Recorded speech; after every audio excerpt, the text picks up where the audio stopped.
बिहार में बीजेपी के अंदर एक बड़ा बदलाव देखने को मिला है और वह बदलाव यह है कि अब बिहार विधान परिषद में सम्राट चौधरी की जगह हरीश सहनी को नेता प्रतिपक्ष बनाया गया है विधान परिषद में। और हरीश सहनी को नेता प्रतिपक्ष इसलिए बनाया गया है क्योंकि मुकेश सहनी जो है वह अभी तक एनडीए में शामिल नहीं हुए हैं और भाजपा को ये उम्मीद थी कि मुकेश सहनी एनडीए में शामिल हो जाएंगे। जिस तरीके से उपेंद्र कुशवाहा शामिल हो गए, जीतन राम मांझी शामिल हो गए और उसी तरीके से मुकेश सहनी का भी इंतजार किया जा रहा था। लेकिन मुकेश सहनी निषाद आरक्षण को लेकर के डटे हुए थे और मुकेश सहनी का सिर्फ इतना ही कहना हुआ कि हम उसी शर्त पर शामिल होंगे जब हमको निषाद आरक्षण देने की जो बात है वह लिखित रूप में दिया जाए। इस तरह की जो चर्चाएं हैं वह राजनीतिक गलियारे से अंदर खाने से निकल करके सामने आ रही है और यही वजह है कि मुकेश सहनी एनडीए में शामिल नहीं हुए हैं और अलग अलग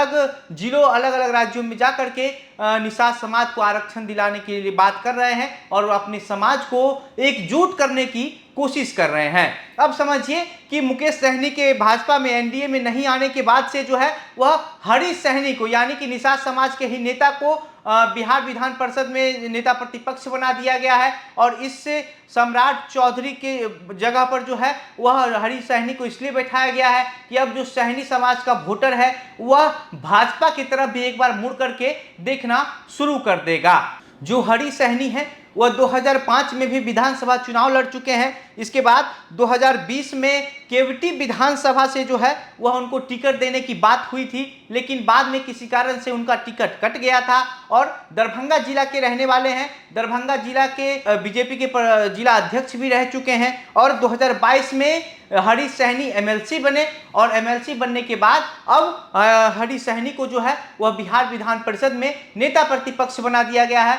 जब से सम्राट चौधरी बिहार बीजेपी के प्रदेश अध्यक्ष बने उसके बाद से ही लगातार विधान परिषद में नेता प्रतिपक्ष को लेकर के चर्चाएं हो रही थी कि अब नेता प्रतिपक्ष विधान परिषद में कौन बनाया जाएगा। और पार्टी के अंदर विचार विमर्श करने के बाद आज सम्राट चौधरी भाजपा कार्यालय से खुद जो है वह घोषणा कर दिए कि अब विधान परिषद में नेता प्रतिपक्ष हमारी जगह हरीश सहनी होंगे। और ये जो है पूरा जो बात किया गया है, जो घोषणा सम्राट चौधरी की तरफ से किया गया था, वह जो है वह पार्टी में विचार विमर्श करके सबके सहमति से फैसला लिया गया है। और वहां पर जब आज ये घोषणा किया गया है उस समय वहां पर गृह राज्य मंत्री नित्यानंद राय, नेता प्रतिपक्ष विधानसभा के विजय सिन्हा और खुद सम्राट चौधरी भी मौजूद थे और सम्राट चौधरी ने ही इस बात का घोषणा किया है। इसके अलावा वहां पर सम्राट चौधरी ये कहते हैं कि नीतीश कुमार चैन की नींद सो रहे हैं, बिहार की जनता जो है वह परेशान है, त्रस्त है, डर डर के जी रही है,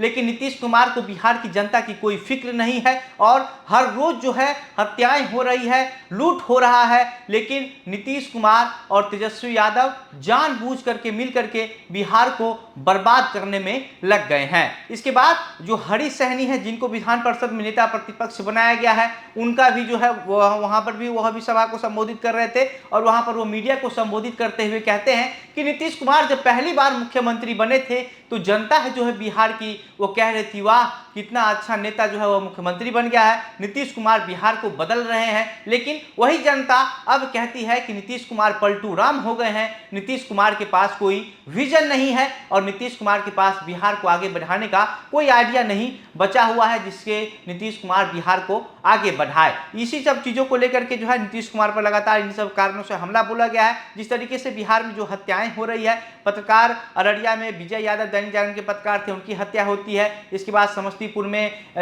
ड्यूटी पर तैनात एसएचओ की हत्या होती है और भी कई जगह जो है लगातार हत्याएं हो रही है। और ये सब चीज़ों को जो है वो गिना करके बारीकी से एक एक घटना को बता करके नीतीश कुमार और तेजस्वी यादव पर भाजपा की तरफ से हमला बोला गया है। और सम्राट चौधरी तो लगातार ये कहते ही रहते हैं कि नीतीश कुमार का मेमोरी लॉस हो गया है। उनसे जब कोई सवाल पूछा जाता है तो वो कहते हैं कि हमको इस बात की जानकारी नहीं है, वह बेखबर हो चुके हैं, उनको किसी भी चीज़ से कोई मतलब नहीं है और भगवान भरोसे बिहार की जनता जी रही है। नीतीश कुमार को, मुख्यमंत्री को इस जनता की कोई फिक्र अब नहीं रह गई है, इनको सिर्फ प्रधानमंत्री बनना है और प्रधानमंत्री बनने के चक्कर में बिहार की जनता को बर्बाद करने में लग गए हैं। बाकी अब आप इस पूरे मामले पर क्या सोचते हैं, आपकी क्या प्रतिक्रिया है, हमें कमेंट बॉक्स में लिखकर जरूर बताइएगा। वीडियो को शेयर कीजिएगा। मेरा नाम घनश्याम सिंह है आप द बिहार प्रोजेक्ट देख रहे थे। और अगर हमारे पेज पे आप नए हैं तो हमारे पेज को फॉलो कर लीजिए। अगर ये वीडियो यूट्यूब चैनल पर देख रहे हैं तो यूट्यूब चैनल को भी सब्सक्राइब कर लीजिए।